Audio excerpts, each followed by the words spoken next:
26/11 की वो फाइल्स जिन्हें सिस्टम ने नजरअंदाज किया।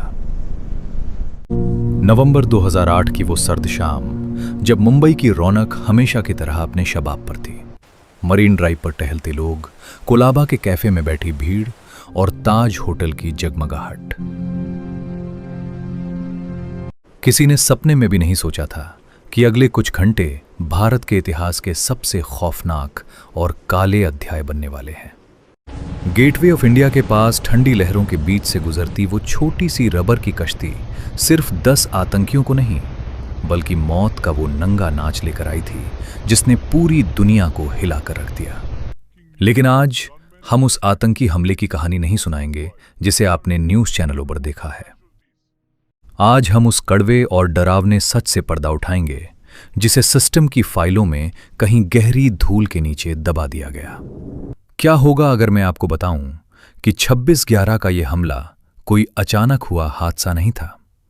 क्या होगा अगर आपको यह पता चले कि इस खूनी साजिश की हर एक डिटेल, हर एक लोकेशन, यहां तक कि हमलावरों का समुद्री रास्ता भी महीनों पहले ही हमारी खुफिया फाइलों में दर्ज था, और फिर भी वो चेतावनी अनसुनी रह गई। रॉ, आईबी और नेवी, इन सब के पास वो हर जानकारी थी जो इन 166 मासूमों की जान बचा सकती थी।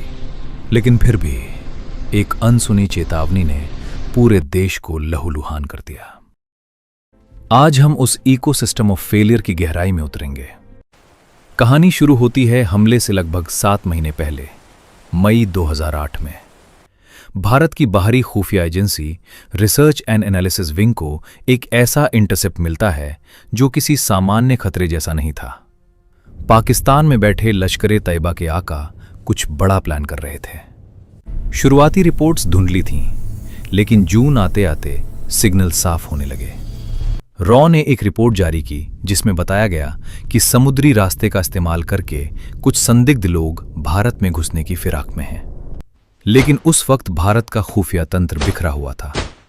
रॉ की रिपोर्ट इंटेलिजेंस ब्यूरो के पास गई, आईबी से होम मिनिस्ट्री और वहां से कोस्ट गार्ड। फाइलें एक मेज से दूसरी मेज पर घूमती रहीं, लेकिन किसी ने उस रेड फ्लैग को गंभीरता से नहीं लिया।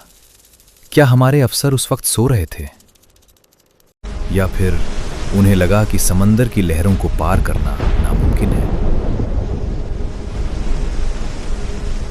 सितंबर 2008 में खतरा और भी भला हो गया। अमेरिकी खुफिया एजेंसी सेंट्रल इंटेलिजेंस एजेंसी ने भारत को एक स्पेसिफिक इनपुट दिया। इस इनपुट में पहली बार ताजमहल पैलेस होटल का नाम लिया गया। इसमें साफ कहा गया था कि आतंकी समुद्र के रास्ते आएंगे और मुंबई के आइकॉनिक होटलों को निशाना बनाएंगे। ताज होटल की सुरक्षा कुछ दिनों के लिए बढ़ाई गई, लेकिन फिर उसे वापस हटा लिया गया। ये एक ऐसी चूक थी जिसकी भरपाई कभी नहीं हो सकती थी। मुंबई के समुद्री तट को हमेशा से भारत की अकिलीज हील यानी सबसे कमजोर नस माना जाता रहा है। 1993 के धमाकों में भी विस्फोटक इसी समुद्री रास्ते से आए थे। लेकिन क्या हमने उससे कुछ सीखा? नेवी और कोस्ट गार्ड के पास ये जानकारी थी कि कराची पोर्ट से एक संदिग्ध जहाज निकलने वाला है। खुफिया रिपोर्ट्स में यहां तक बताया गया था कि ये आतंकी एक बड़े मदरशिप का इस्तेमाल करेंगे और फिर एक छोटी नाव से भारतीय तट तक पहुंचेंगे। यानी हमले का रास्ता पहले से ही फाइलों में लिखा हुआ था। नेवी के पास वो हर रडार, वो हर पेट्रोल वेसल और वो हर सैटेलाइट इमेज मौजूद थी जो इस घुसपैठ को बीच समंदर में ही खत्म कर सकती थी। लेकिन समस्या तकनीक की नहीं, तालमेल की थी। नेवी को लगा कि कोस्ट गार्ड नजर रख रहा है, कोस्ट गार्ड को लगा कि पुलिस अलर्ट है, और इसी कंफ्यूजन के बीच कराची से निकला अल हुसैनी जहाज भारतीय समुद्री सीमा में दाखिल हो गया। 22 नवंबर 2008 को आतंकियों ने भारतीय मछली पकड़ने वाली नाव MV कुबेर को हाईजैक कर लिया। उसके कैप्टन अमर सिंह सोलंकी को बंधक बना लिया गया। समंदर के बीचों बीच एक भारतीय नाव गायब हो गई थी, लेकिन किसी भी एजेंसी ने इसके बारे में शोर नहीं मचाया। क्यों? क्योंकि हमारे रडार पर सिर्फ बड़े जहाज दिखते थे, छोटी कश्तियां नहीं। यही वो ब्लाइंड स्पॉट था जिसका फायदा अजमल कसाब और उसके साथियों ने उठाया। 26 नवंबर की रात करीब 8 बजे समंदर शांत था।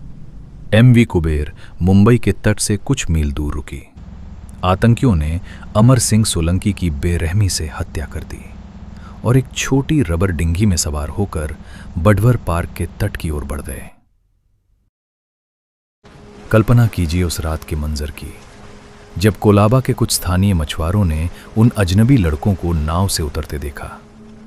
उन लड़कों के पास भारी बैग थे और उनकी चाल में एक अजीब सी तेजी थी। मछुआरों को शक हुआ। उन्होंने पुलिस को खबर भी दी, लेकिन जानते हैं जवाब क्या मिला? जाओ अपना काम करो, ये कोई नौजवान लड़के होंगे। ये वही मोड़ था जहां महीनों की खुफिया चेतावनी एक खूनी हकीकत में बदल रही थी। वो 10 लड़के, अजमाल कसाब, इस्माइल, अबू आकाश और अन्य 2-2 की टोलियों में बंट गए। उनके हाथों में AK-47 थी, बैग में RDX था और दिमाग में सिर्फ नफरत। सिस्टम की वो हर चूक जो महीनों से फाइलों में दबी थी, अब सड़कों पर गोलियों की आवाज बनकर गूंजने वाली थी। 8:15 बजे छत्रपति शिवाजी टर्मिनस पर पहला धमाका और अंधाधुंध गोलीबारी शुरू हो गई। कुछ ही मिनटों में हमला फैल गया। इसके बाद लेपर्ड कैफे, फिर ताजमहल पैलेस होटल, फिर ओबरॉय ट्राइडेंट होटल और नरीमन हाउस। मुंबई एक साथ कई मोर्चों पर जंग लड़ रही थी, लेकिन सबसे हैरान करने वाली बात यह थी कि हमला शुरू होने के घंटों बाद भी दिल्ली और मुंबई के बीच कम्युनिकेशन गैप बना हुआ था। नेशनल सिक्योरिटी गार्ड के कमांडो को दिल्ली से मुंबई पहुंचने में करीब 9 घंटे लग गए। क्यों? क्योंकि उस वक्त मुंबई में उनका कोई बेस नहीं था और चार्टर्ड प्लेन मिलने में देरी हो गई। क्या एक ऐसा देश जो परमाणु शक्ति संपन्न है, अपने सबसे बड़े शहर पर हमले के वक्त एक जहाज का इंतजाम भी नहीं कर पाया? ये सवाल आज भी हर भारतीय को कचोटता है। ताज होटल के अंदर जब संदीप उन्नीकृष्णन और उनकी टीम आतंकियों से लोहा ले रही थी, तभी उन्हें पता चला कि आतंकियों के पास होटल का पूरा नक्शा था और उनके पास सैटेलाइट फोन भी थे। वे पाकिस्तान में बैठे अपने आकाओं से लगातार बात कर रहे थे। हमारी इंटेलिजेंस ने उनके फोन कॉल्स को इंटरसेप्ट करना शुरू किया, लेकिन तब तक बहुत देर हो चुकी थी। अब आते हैं सबसे बड़े सवाल पर। आखिर यह सब हुआ क्यों? क्या यह सिर्फ एक गलती थी या पूरे सिस्टम का फेलियर? रिटायर्ड अधिकारियों और जांच समितियों की रिपोर्ट, जैसे कि प्रधान कमेटी रिपोर्ट, ने कई चौंकाने वाले खुलासे किए। पहला कारण था इंफॉर्मेशन साइलोस, यानी रिसर्च एंड एनालिसिस विंग के पास जो जानकारी थी वो इंटेलिजेंस ब्यूरो के निचले अधिकारियों तक ठीक से पहुंच ही नहीं पाई। दूसरा कारण था राजनीतिक इच्छा शक्ति की कमी। चुनाव करीब थे और सुरक्षा से ज्यादा ध्यान रैलियों पर था। तीसरा और सबसे डरावना सच, ओवर कॉन्फिडेंस। हमें लगा कि 2001 इंडियन पार्लियामेंट अटैक के बाद हमने अपनी सुरक्षा अभेद्य कर ली है।